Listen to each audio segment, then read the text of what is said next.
ஒரு குழி வந்து எடுத்துக்கணுன்னா பொதுவாக 4 கார்னர்ஸ் இருக்கும். ஸோ 4 கார்னர்ஸ் கிட்ட வந்து போய் 5 அடி ஆழம் இருக்கா ஃபஸ்ட்டு வந்து செக் பண்ணிக்கணும். இந்த லாக் வந்து பண்ணிட்டு டேப்பு வச்சு 5 அடி ஆழம் இருக்கா ஒவ்வொரு கார்னர்ஸும் போய் செக் பண்ணி பார்த்தோன்னா 5 அடி இருந்ததுன்னா அது வந்து ஓகே, நெக்ஸ்ட் குழி வந்து தோண்டிடலாம். சப்போஸ் வந்து 5 அடி கம்மியாக இருந்து 4 அடி இல்லைன்னா 4.75 அடி அந்த மாதிரி இருந்ததுன்னா ஜேசிபி ஆப்ரேட்டர் கிட்ட வந்து சொல்லிடுங்க.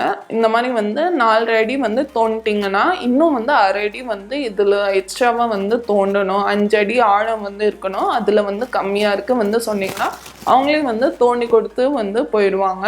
அதுக்கப்புறமா வந்து பார்த்திங்கன்னா நெக்ஸ்ட் குழி வந்து தோண்ட ஆரம்பிச்சிருவாங்க. ஸோ உடனே வந்து செக் பண்ணிட்டு அவங்கக்கிட்ட கரெக்ஷன் வந்து அப்போவே வந்து சொல்லிடுங்க.